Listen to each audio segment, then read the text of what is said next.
How would I describe Babaji to someone who never met him? The first thing I would say is magical.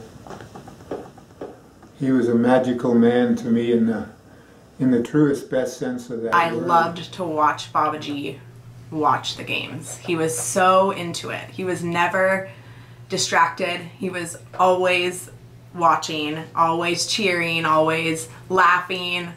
But Babaji was fully focused on volleyball. He loved volleyball. He loved watching people play. And as I grew up and started playing and started learning myself and started playing in school, it was really kind of magical that he was able to come to some of our high school matches. Soma was a phenomenal volleyball player, still is. She should play more. But he loved to watch her play, and he loved to watch our team play, and he would come to some really big matches at night when he, you know, should be back at home, and come and be that present person and watch fully. He was fully invested in all of the matches that he came to. He was never distracted. Anytime I'd look up, he was there watching and laughing or cheering. And were you on that championship team? Mm-hmm. So yeah. You remember that he came there? Yeah. That was the only day he ever canceled a rock run. Really? I remember looking up, and we had a huge crowd there that day. It was, I feel like it was the entire school, the entire center. And I remember looking up and immediately my eyes finding him, and I didn't know that he was coming. And he's sitting there in his white robes and just has this smile on his face of just happy to be there. And I've never really seen him outside of his home or outside of the center. I'd never seen him, you know, in San Jose at a you know, college, just there to support and there to be there for his daughter and to be there for this team that he essentially built, and share it with all these other people that were just as excited about it as him. Yeah, I remember there's that picture in the paper of him, 2 fists up again, cheering silently, with everyone from the center and the school behind him, and the entire stadium looks like it's filled. And it felt like it was filled. And yeah, he saw us win the state championship, which is huge. We all went down. We were going to build the pond, the little fountain at the Pacific Cultural Center. And Babaji, it was a hot day, and we were digging out in the yard. And I was as close to him as I could get, as I always stayed. And I was digging with one eye looking at him, and one eye I was looking at what I was doing. And he was sitting on the liner in the shade. It was such a hot day. He was just sitting there.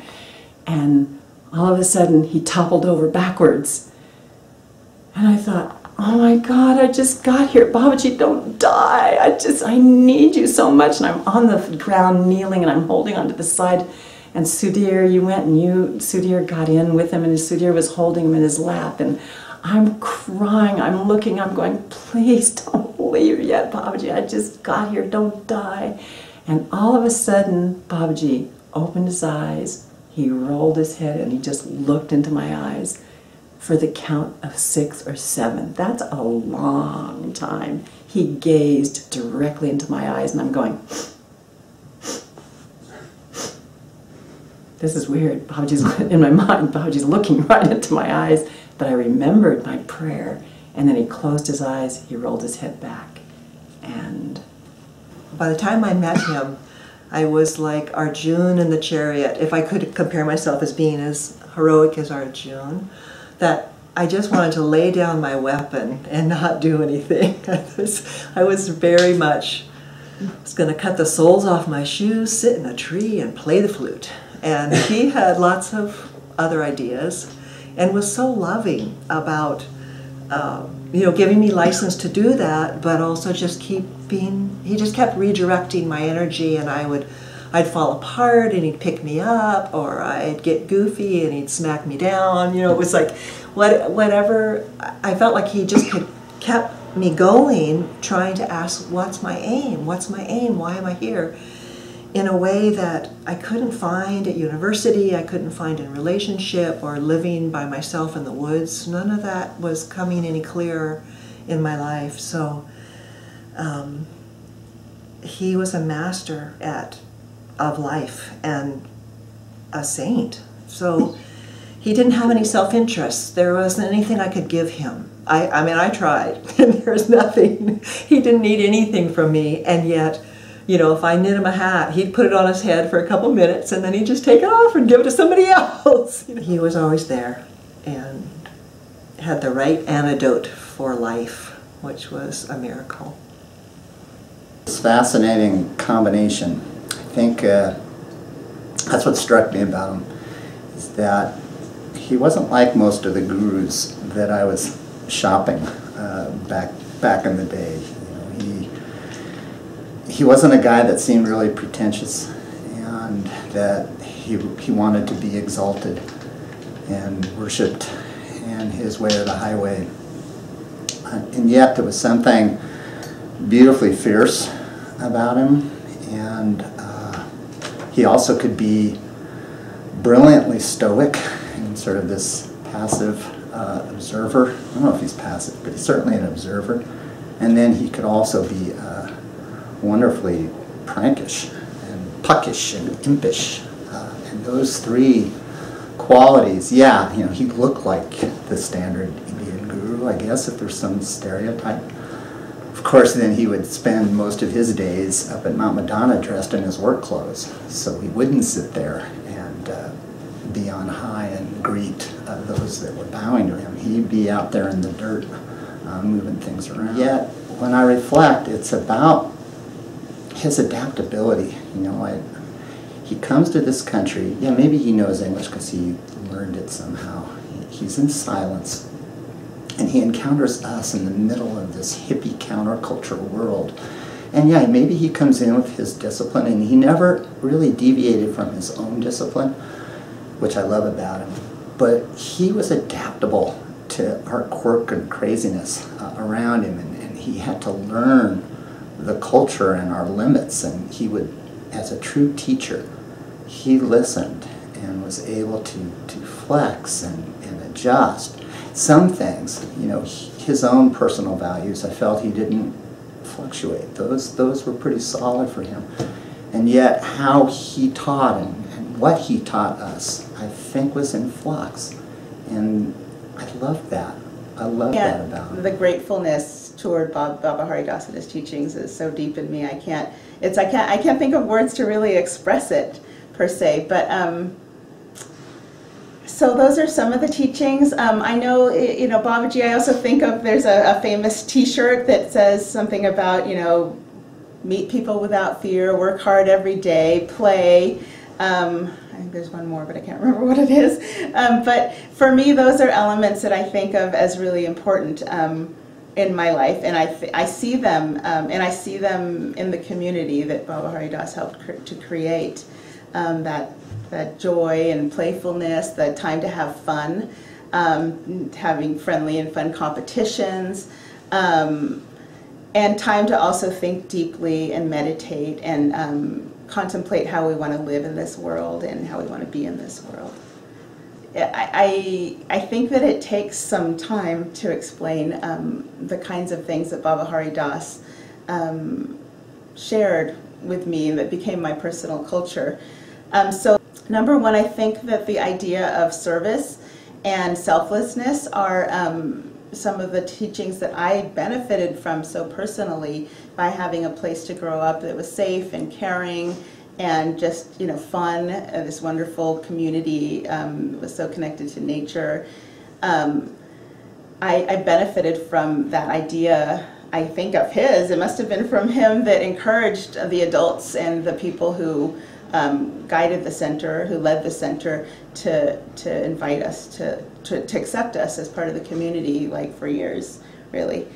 So that I see that as selflessness on their part. I think of some special people who lived here, Shama Friedberg, for one, who spent time, taking me to art events and taking me to events where, political action events, which are still things that I do and I do with students. I think about those people who didn't have to be selfless in that way and give me that kind of service, but they did. I say that we were really lucky that Babaji was practical and had construction experience. So he guided us in a very practical way. And of course he went right to work. And in working, it was easy for him to direct us by showing us what to do. He would pick up a shovel, somebody would come pick up the shovel with him because it was so much fun to be in this energy field. He would leave and go start rolling rocks. Somebody would come rolling rocks. Again, he would leave, go start placing the rocks. And the rocks were really his love, I think, here. And he knew the rocks. He knew where to hit a rock, to split a rock. And he just seemed to have an instinct about it. And I think some of the people who worked with him also picked up on that and started to learn about rock work. So a lot of it was like that, just doing with him, seeing how he acted, emulating his actions, and carrying on. One time early on, he pulled me aside. He said, "The most important thing is presence." Right? So, and that seems sort of obvious. I mean, if you're not there, nothing happens, right? But there's deeper levels to that. Presence is focus, concentration, attention, and everything springs from that. So, I often think hard how to describe Babaji to people who don't know him, because I'm not interested in being a proselytizer or trying to convince them of his special qualities. I certainly always say he's one of the wisest men I've ever met. So I first met Baba Haridas in February of 1971, and he had just come from the airport with Ma Renu, and they were up at Sea Ranch, and I immediately felt that he was someone who knew more about living and dying than I did, and certainly my mother felt the same way. My brother had just died very suddenly, so my mother left the funeral up in Davis to go pick Babaji up at the airport. So I think it was an enormous relief to have him around, because he, of course, had no fear about death and took it as something very natural. He also understood the grief, but he also was there, and his fearlessness, I think, was wonderfully supportive for my mother and for me. He worked with other people when they were in trouble. I remember one day in particular up at the Sea Ranch house, somebody came, or two people came to see him, and the first one Babaji listened to, and his answer at the end of the conversation was, "The time is not right yet, it has not come yet." So that made sense. The next person came, and they talked about things, and then Babaji wrote, "Time is going, you must choose now." And I said afterwards, "Babaji, to this guy you said, the time has not come yet. And to this one you said, time is going. How am I to think about those things?" And he said, "Well, for this guy, time hadn't come yet, but for this one, time was going." Not quite sure how it happened, but I know Babaji foresaw that he would be in California. He foresaw that Ma Renu or Ruth would be taking care of him before he ever met her, and I'm convinced that he knew. Yeah, he said, "Who is the blue-eyed woman artist who lives by the sea?" And that was when she was at Sea Ranch. So. And he was in India, wasn't he? He was in India, yeah. Babaji was always super engaged in, from the perspective of the kids anyways, he was super engaged with the kids. There are a lot of amazing stories, and they're all, and there are some superhuman stories, and what I often say is there's only one time I've seen him do anything that was truly, I could not explain with the laws of physics. And we were playing Ludo in India, and Ludo's a game like kind of like Parcheesi, and it's played a lot in India. And we were playing, my brother and I and Babaji were playing, and in Ludo, it's a real benefit to roll a 6 on the dice for various reasons. So you really want to roll a 6. And so there's all this, you get stuck at different points in the game if you can't roll a 6, and you can't get your players out of their home base, and so there's always a lot of tension around rolling a 6, and a lot. My brother and I were super competitive, so we were always super excited. And Babaji sat down and started playing, and he rolled a 6, and he rolled another 6, and we rolled another 6. Wow, it's 3 in a row. He rolled another 6, and my brother and I were, oh, how can you do this? And he started looking at us with this, he had this look, this bright-eyed look in his eyes. Rolled another 6. The odds, you could calculate the probability using some probability theorem of the odds that somebody would roll that many 6s in a row. It's extremely minute. So that's the one superhuman thing I can say I ever saw Babaji do. He always encouraged us to go big, as the saying goes. It was always, whether it was with the Ramayana or with college or volleyball, it was always, go for it. And I think that I have, I know that I've assimilated that. There's a definite, I know that I carry that forward. There's a lot of momentum with that when I'm in my own life. That if you're going to do something, you might as well go for it. And that was always at least the way that I felt, that he was always encouraging us. And then to be not attached when it didn't work out.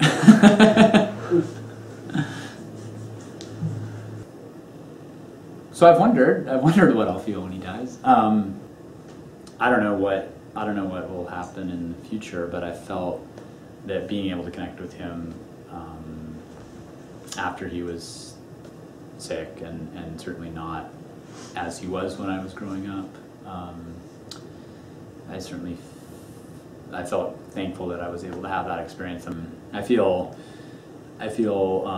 concerned about what it means for the center, and the center is where I grew up. It's not Babaji's only project, but it's one of his big ones. For my parents, it's their life's work. For the people that I grew up, who were my mentors, it's their life's work for many of them. And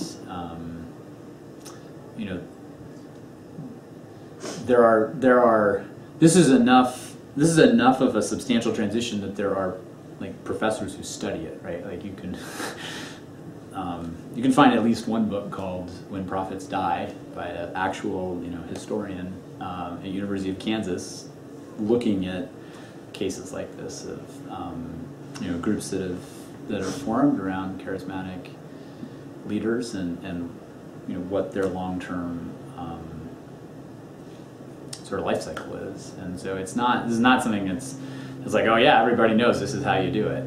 This is not how it works. This is something that hasn't happened a lot of times in the history of our country. It's happened some, and it's a big challenge to make it last for the long term. So I feel a lot of uncertainty and concern about that kind of long-term life cycle of that.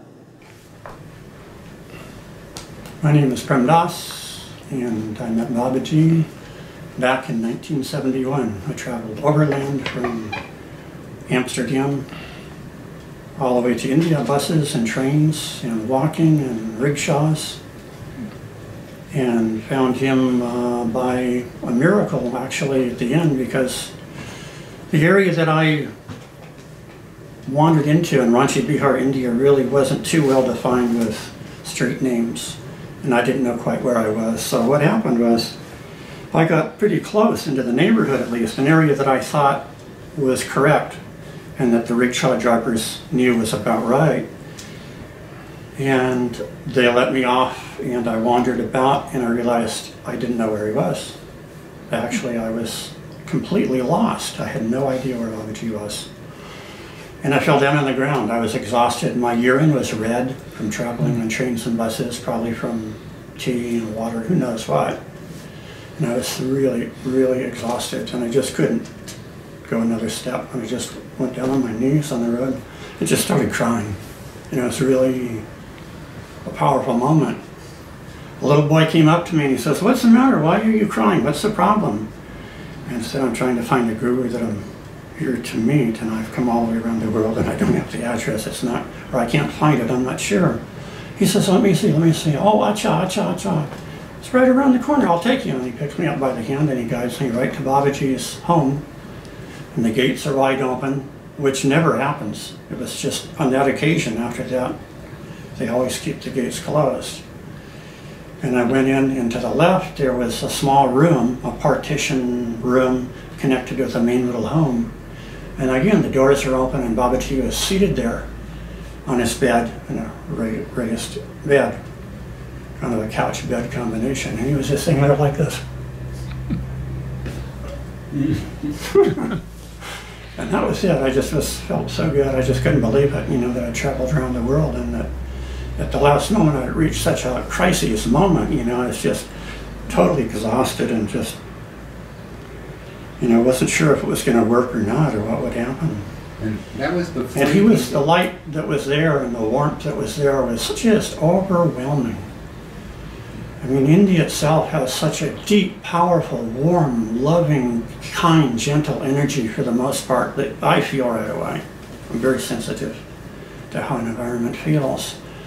And it's just this deep, ancient warmth. And then Babaji, this radiant quality of just joy and happiness, you know. Unique. Each guru or teacher is unique. His quality of energy was unique. And I felt that right away, and he invited me right in, and he said, "Sit down here." And they brought me food right away. And it was just a moment of amazement. And I got to know Babaji slowly. You know, right away I became Mona. I wrote on a chalkboard. They gave me white clothing to wear, a dhoti, and, you know, the typical. And I didn't wear any shoes. I went barefoot right away. And had a little bed set up in the hallway right next to Babaji's room. I'd go outside and I had my backpack hanging up on the wall there in a nice little spot. So I was with him there for 2 months in Ranchi, Bihar, learning yoga asanas, which was intense. There were 84 different asanas we were working with. Sat karma, which was vomiting in the morning, running a string through your nose, running water through your nose, so sat karma practices. And he would teach me on the chalkboard a little bit, day by day. A few sayings now and again, not too much. And that was it for the several months, really. It was mainly asana work, learning asanas. No meditation, very little pranayama. And I was just overwhelmed by the hospitality of the people there. They gave everything. I mean, it was just anything they had, they would give to you, you know. The people that took care of them were so compassionate and loving and kind and gentle, and just, I've never met anybody like that. It was just overwhelming. And I didn't know what I could do in return, you know. There was nothing really I could do but accept with appreciation their sharing of meals every day and a place to stay. So that was my first experience with Babaji.